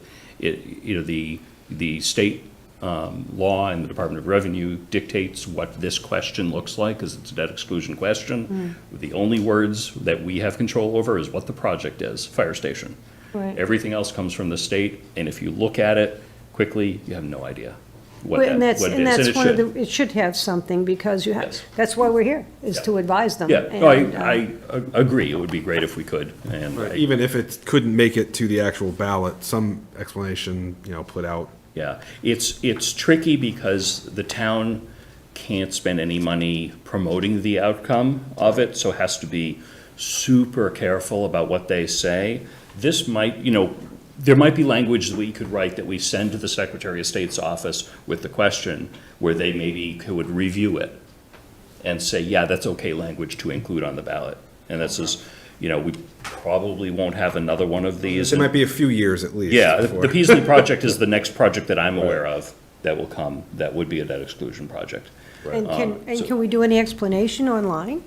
Like to give the, to Or give right them now, some there have summary? been mixed. Yeah, I mean, I wrote something on Facebook that people could look at.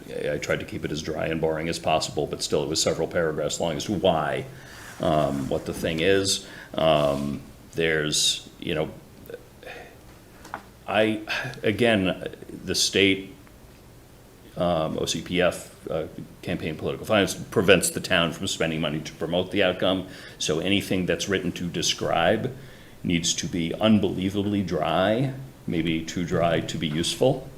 The short answer is a yes vote approves the project, a no vote does not approve the project. So, But what are the repercussions of that? Because from what I've heard, there have been comments like, we'll have to cut municipal services or something. so the town meeting article that was approved by town meeting is contingent upon the passage of this ballot question. So if this does not pass, the town meeting action is null and void. Okay, And in theory, we could say, all right, let's have another special election for it, or let's put it on the annual election in May, or something like that. But absent that, until a debt exclusion is approved by the voters, the article as passed at town meeting cannot move forward. and we'd have to kind of start all over a little bit. We would, what we would have to do, we could decide. Yeah, okay. We would have to make that determination later, but it would not be able to move forward on the schedule that the Fire Station Building Committee wants it to move forward. We wouldn't be able to go out to bid, we wouldn't be able to hire Right. bidders, we wouldn't be able to start any construction, because the borrowing of, specifically the borrowing of the money to build the fire station is contingent upon this. And this means it's a debt exclusion, it's outside, doesn't increase the levy limit, but it's outside of the levy limit, is what this allows the town to do. And all towns do all large capital projects this way, so it's the standard way that we Well- do things, and it's the Lincoln Street project, I know the senior center, I believe the library was probably a debt exclusion also. Yes. That's the way Northborough has always done these things, and this obscure language just is part of it. But for the benefit of the people watching, Yeah. for those who look it up, Yeah. that this question is not, I support the fire station. This question is, how do you want to pay for this thing? Because it's a debt exclusion. There's no monies that are written. It just says anything that Yep. has anything to do with whatever we're doing, it's a debt exclusion versus the 2.5. Right. To which to get to Julianne's point, where people were asking, well, if it didn't pass, what would happen? Could we put it on and do a 2.5 proposition override? And the answer to that question is no, we can't, because Right. we don't have a high enough levy limit to be able to carry that. I talked with Jason, and we don't have a Yeah. high enough levy limit to carry that $42 million for that Within the levy. project. Right. But, make no mistake, that debt exclusion does keep that amount of money on the levy limit for the amount of time that it's on the debt. Yep. So for 30 years, that levy limit is raised by that 42 million. I'll differ slightly in a technicality that a debt exclusion does not raise the levy limit, it goes above the levy limit. So if you look It's at the chart, included in it. it goes above. Yeah, because I happened to look at this the other day because somebody was asking. Both of them increase the overall amount of revenue that the town is allowed to collect in taxes for this purpose. So whether you call it above or below, almost doesn't matter, but technically it's above the levy limit. Well, An and that's- operating override increases the levy limit. And I talked with Jason about this, and so whatever we have, anything Mm-hmm. Yeah. that's on a debt exclusion now keeps Yeah. that levy limit, and once that's done, say they pay off the high school. Yep. That amount of money drops Drops off, off. correct. And that lowers the levy limit. Now, what people Lowers- don't understand is, what is the levy limit? What does that mean? Mm-hmm. That levy limit comes in to owning, giving an amount of money to take your 2.5% to multiply against, to be able to be your ceiling for that year's tax. So if it's more than that, then that's what you go into a Proposition 2.5 override. But you have to include it in what the expectation is for levy limit, because that's an important number that a lot of people don't understand. So I think that that can't be minimized. I think it has to be something that the more they understand, the better it is. And that's my reason for bringing that up and investigating it. So I don't want to minimize it, I don't want to maximize it, I just want it out there so people understand. Sure. So hopefully we've answered a few of those questions that have been coming up. Yeah. So again, it's an obscure technicality. The debt exclusion. Then we don't need to go into it. Yeah. Well, just. Let's not summarize it, that's enough. Thank you. Okay. I do want to add, a debt exclusion goes above the levy limit, and the 2.5% doesn't get allocated to that debt exclusion. I don't. If it's an operating override, it absolutely does. We're not doing an operating override here, we're doing a debt exclusion. So it's I above. think you're muddying up the question, so I don't answering the go along question. with that. Okay. Either way, the short answer is a majority yes vote by the town on question 6 lets the fire station project go forward. A majority no vote at the ballot on question 6 does not allow the fire station And project it's to go only forward. based on money. It's only based on the money, that's all. The vote. The vote is only based on the money. So what you're Right, saying but is, without the money, the fire station doesn't move Correct. forward. That's fine. Right, yeah, because the town meeting article was contingent upon this passing. Right. So the town meeting article really doesn't count unless there's an approved ballot question that goes along with I it. understand Yeah. that. But, I mean, there's some questions, because we have what's listed on the ballot, sample ballot on the town website that has this vote yes on 6. And I said, what is that? I had to look into that. And that vote yes, or yes on 6, was actually from there's a couple of people who have opened up a municipal Oh, okay, yeah. fund, I don't know what a campaign. Ballot question. Finance. It's a ballot question Yeah, campaign committee. finance. Yeah. But it's obscure when you look at the page, because I've gotten calls for this, and I had to find out what that meant. Okay. So when you had this saying, vote 6, or vote yes on 6, it's not part of what the town should be saying, it's part of what this campaign is asking you to do. So it's a totally different thing. And I might add, nobody has said they don't want a new fire station. So that's very important to say, that everybody is in support of this municipal project. I think the biggest question was the cost. So, Great. All right. With that, did anyone have any questions on the ballot as we have to approve it? Even if we didn't want to, but we do. Would someone like to make a motion? Oh, it's me, sure. Okay. I move the board vote to approve and execute the November 5th, 2024 state election warrant. Second. Motion's been made and seconded. Any other questions? All those in favor, say aye. I see that as unanimous. We have a ballot, again, in the obscurest way. People are already mailing in their ballots, people are already voting early, but we have had to approve it anyway. I came here to vote early and forgot we had a meeting. I'm like, oh my gosh, that's right. All right, next on our agenda, we have reports. Let's see, Laura, do you have any reports tonight? Sure. I've forgotten the date, but I attended the Salmon anniversary party. They just celebrated their 20th year in Northborough. That was a really nice event. I also wanted to, I'm not sure what the best process is, and I know that you've been so busy, but it would be nice if there was an easy proclamation process. Every time I've gone to these different events, our state reps have had really nice proclamations that they've been able to give to the different recipients. So I'm thinking something, we've got Eagle Scouts coming up. It would be nice to have Gold Award certificates, business celebration, something that we can easily request and sign. So I don't know if we can review a process for that. And I also, coming up, will be attending the Veterans Luncheon at the Senior Center. And that concludes my reports. Great. On that, I imagine we can print a certificate for just about anything. Yes. Really, the question is getting board signatures on something far enough away, and sometimes we don't know when those are coming up far enough. Maybe we could talk about having just a bunch of them pre-signed that we just sort of say, anybody that's opening a business, we automatically give a certificate to, and we sign a few of them, and then you can just print the name and the date over it later. we don't have to decide that now. But I agree, I've been to, some ribbon cuttings and things like that, and it's, the state rep hands them something, and the state senator hands them something, and we say, Kinda awkward. we say hi. And it's funny, I did talk to some people in other towns.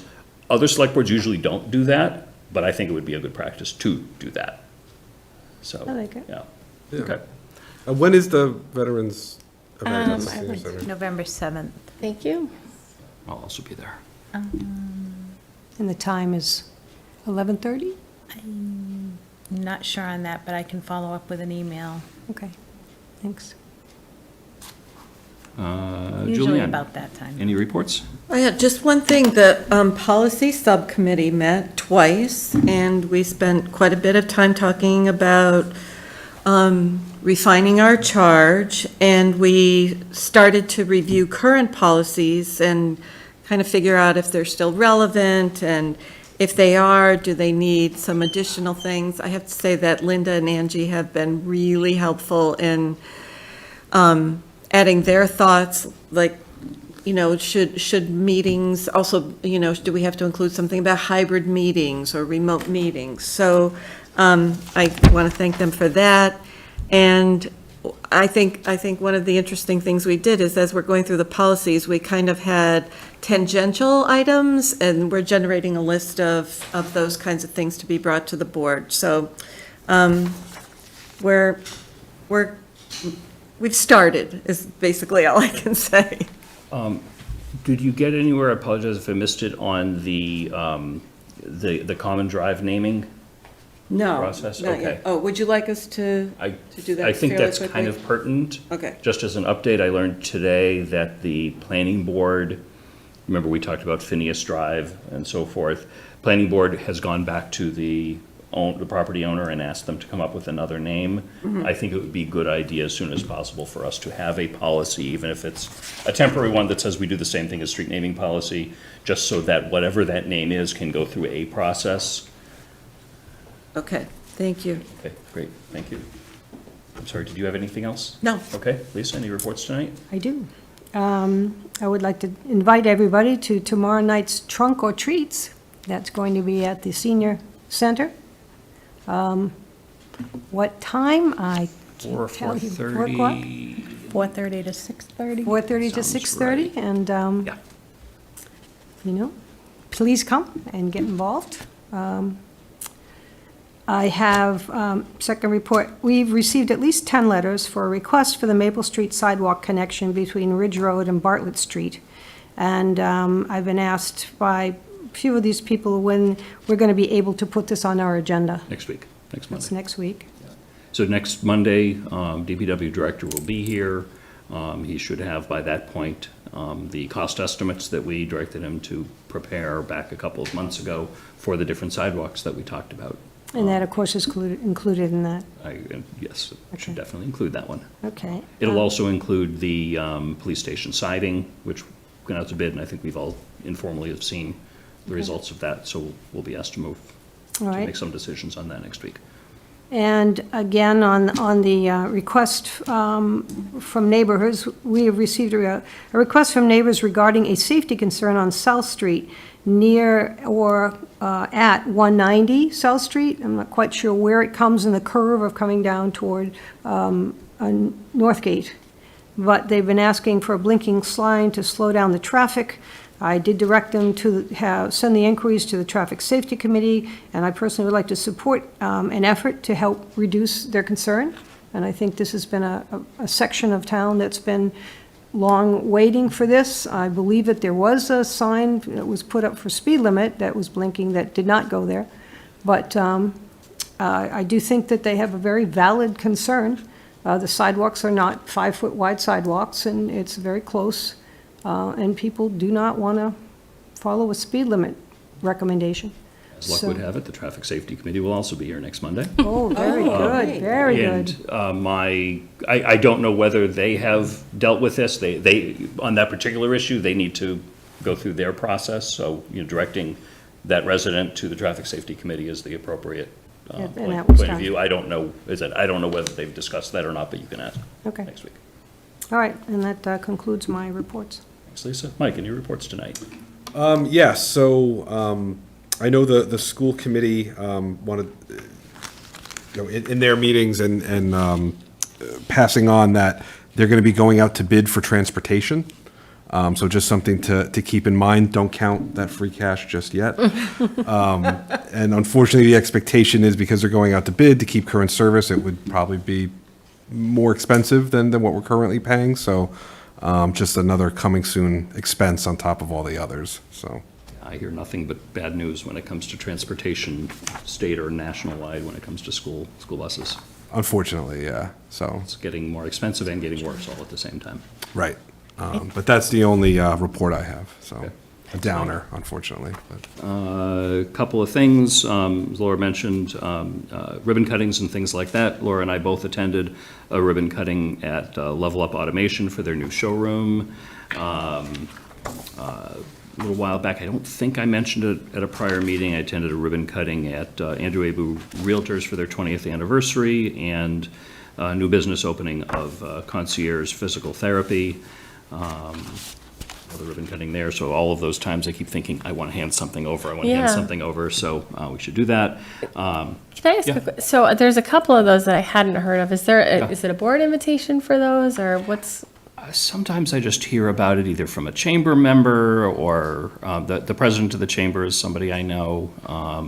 Right. And I would say I hear about those things in random places. Because the Level Up, Yeah. it was Yeah. it wasn't official, so that's why I didn't include it in my report, but I Okay. don't know if there's a better process for communicating these types of things, because I do want to support Yeah, all of these exciting yep. activities. Yeah, I think ideally, if we had an economic development commission, they would be on top of that. I'm not sure of because different, and I went to one that I did mention a while back that was separate, that where Old Glory was, the new gift shop there, Sassy, Crassy, and Creative, which is a really Yep. cool store.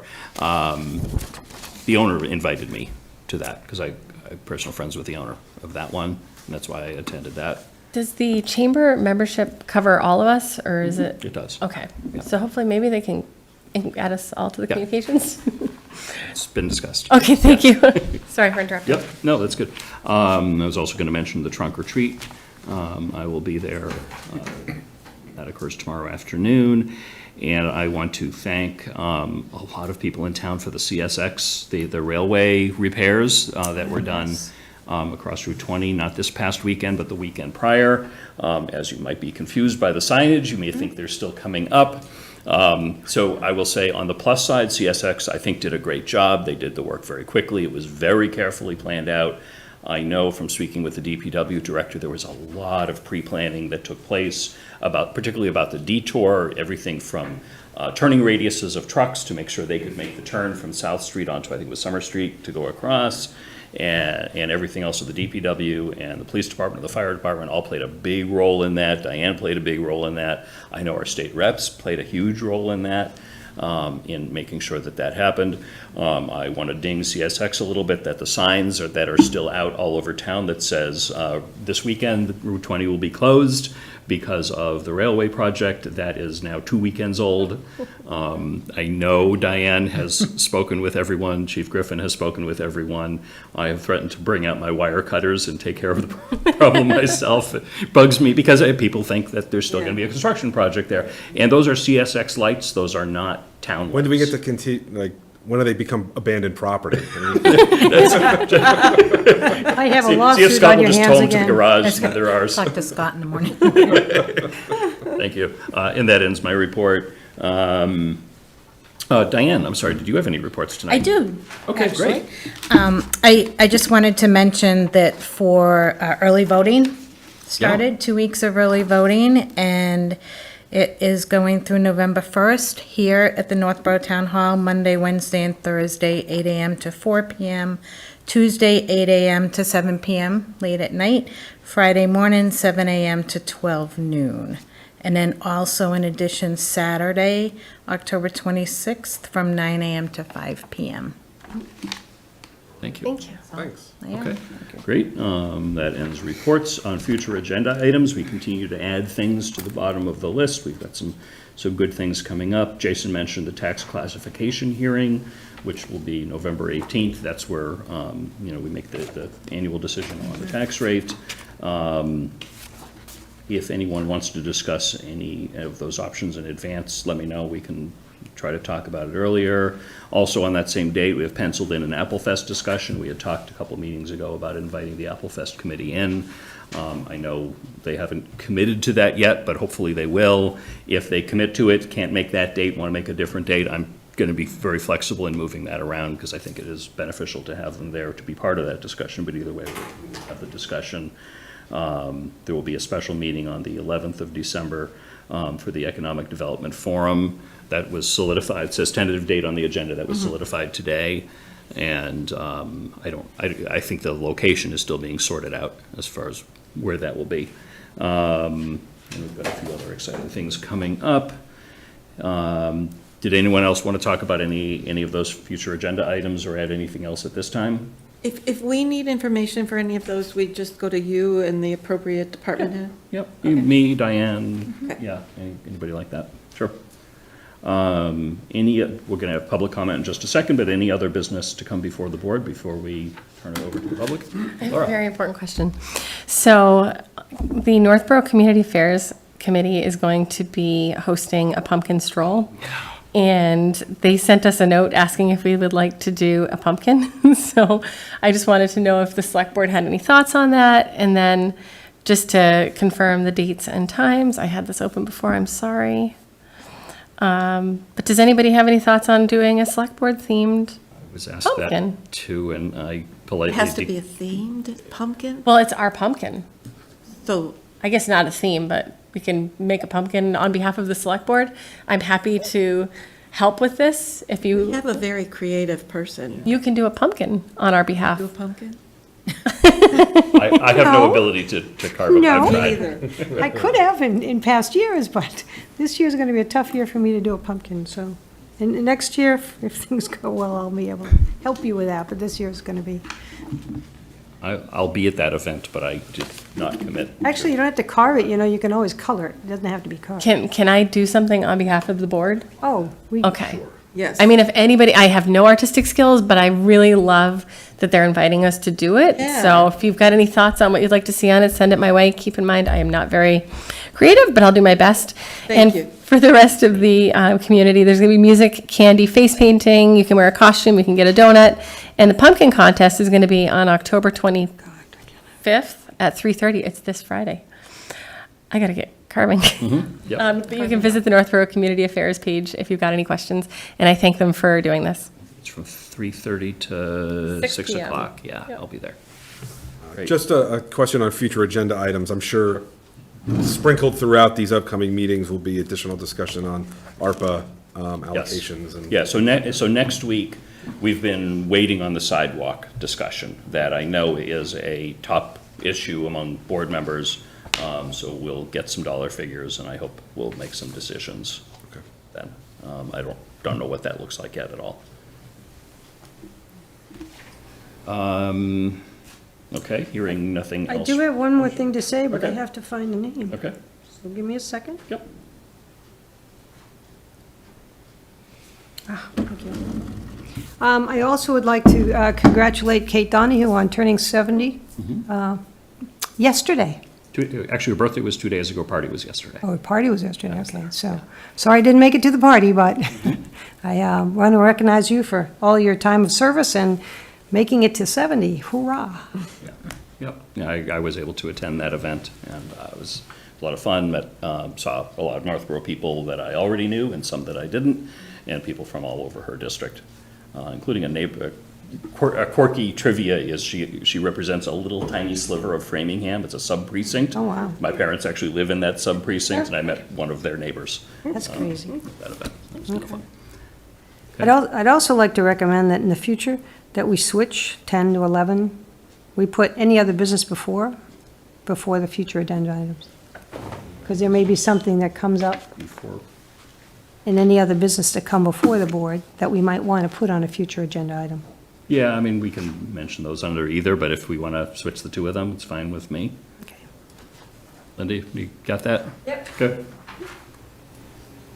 Okay, anybody Thanks. have anything else? If not, public comment. If anyone in the audience, whether it be in person or remote, would like to come before us for any purpose really whatsoever, now would be the time. Thank you for sitting through our meeting. How are you? Very good. I If you could- enjoyed it. Thank Sure. you. If you could identify yourself, state your address, and let us know what's on your mind. Robert Entwistle, at 173 South Street. And I'm really familiar with the traffic on South Street at that area, so a lot of concern about that. Am I allowed to ask questions too, or just comments? I mean, in theory, it's for comments. You can ask questions. We may or may not answer them, Oh, yeah, particularly yeah. if we don't have the answers. Yeah. It's regarding the town meeting, some of my comments and questions regarding the town meeting. First question, to use the school, was there a rental charge to the town? Don't think that, not that I know of. Does that? Okay. do we know? They do? Yes, there's a bill for like a custodial. Oh, okay, yeah, We do get billed by the school. Okay. okay. All right, The reason that's your answer. the reason I ask is, I'm involved with pickleball. Okay, And I know they tried to use the pickleball courts at the high school, and the rec department did not use them because there's a charge to use them for their programming. okay. I was wondering if that could be looked into and maybe waived. I would talk to the regional school committee about that. So a high school. Okay, yeah, okay. Yeah, the high school Yeah. particularly is almost, it's like its own town, and it is managed by the regional school committee. So this board has, we can say, yes, we waive the fee. No sway? We have no, yeah, they're the right body to talk to about that. Okay, I mean, we It can't. sounds reasonable, We can't but- withhold taxes or anything from them if they don't let us use it for, no, I'm just kidding. Yeah, yeah. I mean, I think what you suggest is reasonable, but Oh, okay, we okay. could that's approve it and them. it would mean nothing. Okay, all right, good. Okay. I enjoyed all the information that was shared at the town meeting. It was very well run in many aspects, but there was a few aspects that was concerning to me and to others. It seems like you would probably say it's the moderator's responsibility to allow more discussion or to not to cut off questions too soon or comments too soon. Is that correct? Yes, yeah. Once the gavel goes down, it is the moderator's meeting, and the moderator has tremendous flexibility over how to interpret that. Unfortunately, I felt more questions could have been asked. People wanted to voice Yeah. their comments. And in fact, I was promised two more questions I could ask, and that never came up. I asked two. One of them was did anybody have an objection to or concerns within the board with the vote? And I think there was 2 out of 5. And one person spoke, and another person didn't speak for some reason. And I only came to the meeting because I wanted information to make a Yeah. good decision. And I'm not sure if the moderator didn't allow it or somebody else didn't allow. Yeah. No, it- Moderator is the only person that can allow or not allow any discussion at town meeting. Our roles, we're really equal to everybody else in the room. Okay. We happen to be sitting facing the audience because the tradition is we're the ones that created the agenda. So we go up at the front. There are mixed opinions over whether that's a good idea or not a good idea, but that's the way, Right, that's the way it is in right. Northborough. But we have no special role in the conduct of town meeting. I will say my experience in a few different towns is that when there is a motion to move the question after some period of prior discussion, Right. the moderator, in a general sense, will usually allow comments or questions from people that are standing up at the microphone waiting to ask a Right. question and cut it off at that point. And if I remember right, when the woman who made that motion, there was no one else standing at the microphones, so. I wasn't standing. Right. I thought I'd be recognized again. Yeah, Mr. but I- Entwistle. So can I told you, I promised you can ask 2 more questions, and Yeah. anyway. The moderator may have thought, well, you're not standing up, so maybe you don't have them anymore. They Jeez, were I got to stand addressed. up next time. Can I appreciate you saying that because I know we as a board devote so much of our time to listening to the residents. You've added several options for public comment, and I too was really, the town meeting process is something I look forward to, but there were several people that came up both after the meeting that were frustrated that they couldn't speak and have called me afterwards with frustration. And when I sit on this board, the last thing I want to be a part of, whether or not it's the moderator's fault, is that someone wasn't able to be heard. And I would like it if we could discuss this with the moderator and have an open discussion, because if he's going to lead that meeting and complement what we're doing, I think we need to do a better job to allow everybody the option to speak. So I definitely hear where you're coming from. Yeah, it and was I- interesting. We had questions, but we had to get permission to ask the questions. But then some people in the front came right up and responded to those, and they weren't recognized or given time. And anyway, just a little strange for me, because I just wanted a little bit more information. I bring this up to maybe it could be, someone could make it better somehow, some way. Sure. Coming up I don't know again. if you're making a motion in the beginning saying, I'm gonna make a motion that anybody who wants to speak can speak, and you can make a motion on the vote till everybody has a chance to speak. I mean, I don't know how that works. Yeah, I and mean, if somebody makes a motion, you second it, that's passive. I don't want to be interpreted as defending what took place, because I don't, whether I agree. No, I or just want to disagree. make it better. Yeah. I'm not, So, I don't want to be I will critical. say that I've received, and I think this whole board has received, a number of comments about that town meeting with a number of different aspects of Okay, things that yeah. we might be able to do better in the future. My responsibility as chair is to plan out future agendas. I already have 2 topics on March 10th. What I anticipate are, we haven't even set that schedule yet, but I anticipate we'll have a meeting on March 10th.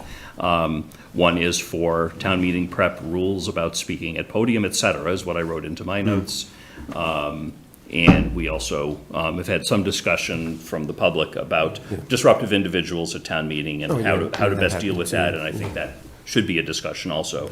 So I would anticipate that the moderator would be here for that discussion, and the reason I chose that is that's, a little bit more than a month before our annual town meeting, which I anticipate will be the next time that we'll gather together. So there'd be a as well. moderator there, and I would- they would control the whole meeting, and you can't Yeah, I mean, that. can't say that you can't stop motions. They just control the whole thing? Yeah, well, so what I'm talking about at March 10th would be a select board meeting where the moderator would be sitting where you're sitting. Oh, yeah, and yeah, we would yeah, discuss yeah, in yeah. advance, and what I would ask of the moderator there is to clarify in advance at the start of the meeting what the rules of the meeting are for people who are unfamiliar. Yeah. And some of those, there's a lot of gray, I know that there's a lot of gray area that the moderator Right, can right, interpret right, on the right, fly. right. My hope is that he could state what those rules are in advance, how he would interpret something in advance, so that everyone has an expectation as to how it will be conducted. And remind me to stand up again. Yes. Yeah, I mean, I think, I that's love good. town, Yeah, I think yeah, we yeah. all love town meeting. Yeah.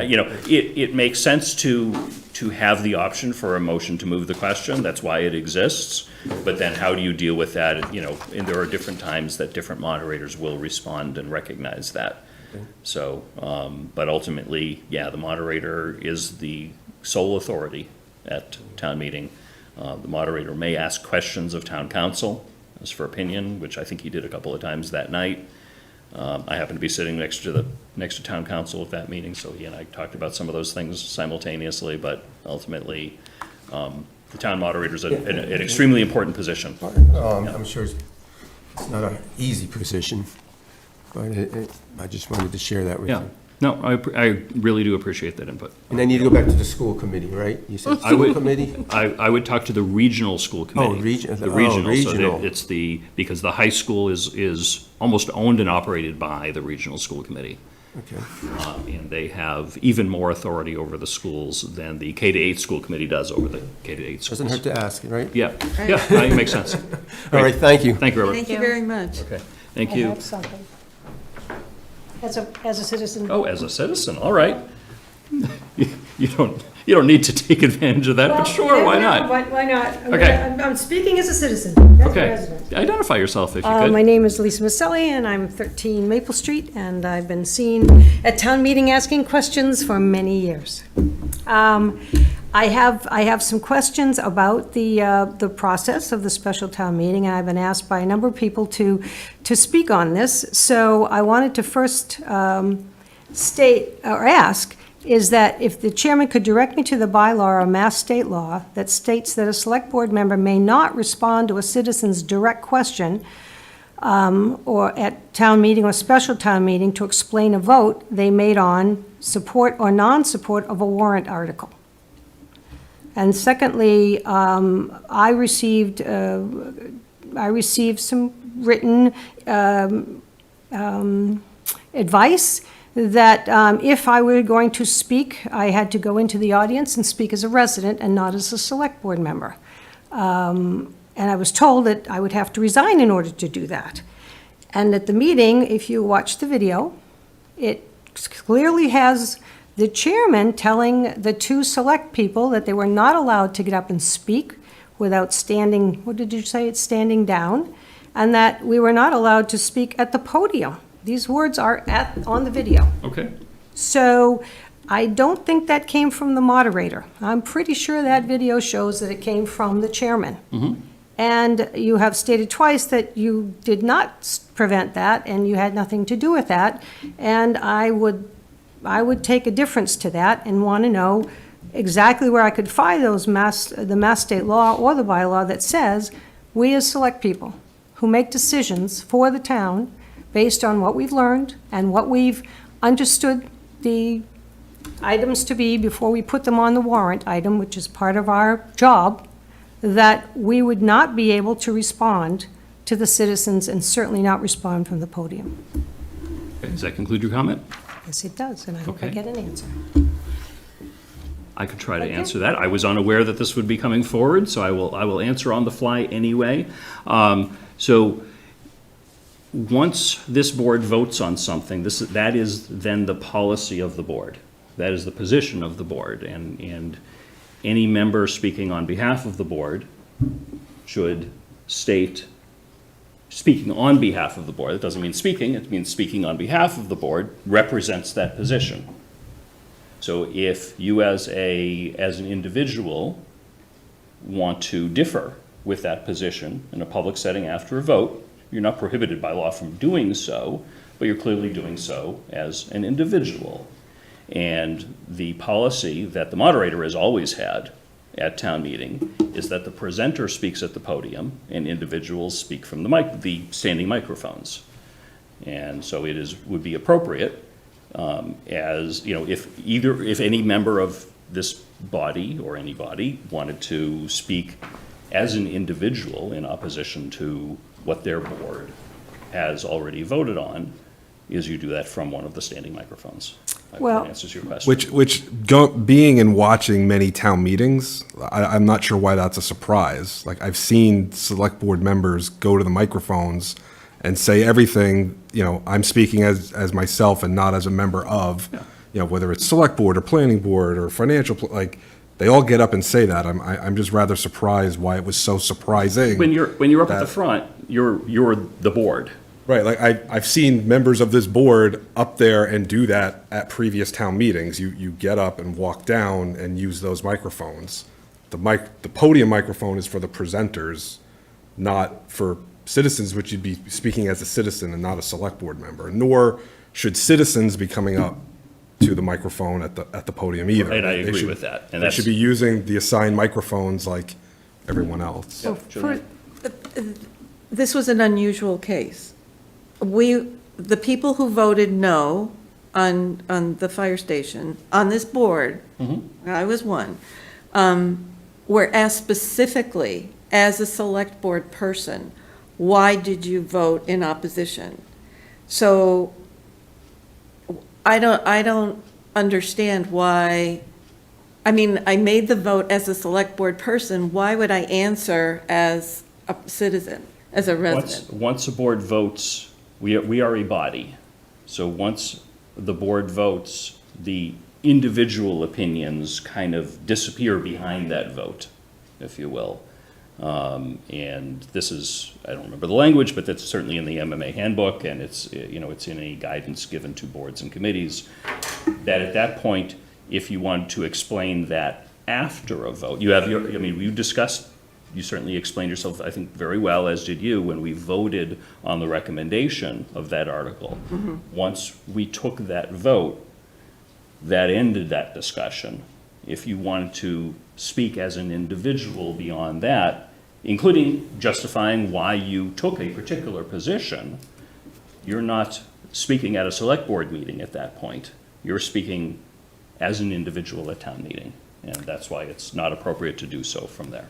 Yeah, I would also appreciate if you had that, if it's a Massachusetts general law or something. It wouldn't be a law, it would be, it's the way that boards work, and it's, Well, Yeah. we'd like to see some hard copy on that, not just the way boards work. Sure. And as well as being asked a question when the people at town meeting asked the select board why they voted thus and so, asked the finance committee, asked the appropriations committee. They ask because they're looking for guidance or understanding. yeah. Even though, and there's been times on appropriations when 4 members or 6 members, where 5 members voted one way and the chairman actually voted a different way about opera money, and he spoke from his seat as what he felt about it. He didn't go to Mike. He should have. He didn't talk as a citizen. Yeah. I also know that the finance committee was told in advance that if anybody asked them, if there was a question as to why they voted against it, and there was one member, that he was allowed to speak to that where he stood. Not he had to go down and say, I was a resident. So we have a discrepancy between what the finance committee policy might be and what a selectman policy might be. And if in fact there is a selectman policy that says that, then again, I would like to be referred to where that is and when that got into place. By saying that it's up to the moderator to make that decision, you clearly said to us, no, you cannot speak here. And I think that a lot of people have questioned why that happened. They've questioned me, why didn't I speak? Right, well, I was sitting there also, and I didn't hear Mitch say you couldn't speak. He just asked you to speak from that I microphone. would like you to, to I would like podium. you to listen to the video, To clarify because there's a where to line in there speak that is says you have to important. step down if you're going to speak. Yeah, because the microphone was lower than where we were. I He didn't don't say you had to think- resign from the select board to speak Well, at I have town that meeting. in writing, so. All right. Why don't, if you have particular questions for me, why don't you send me an email with the questions, and I'll do my best to answer them. Thank you. Okay. Okay. Anyone else have anything else tonight? Okay, is there a motion to adjourn? So So moved. Second?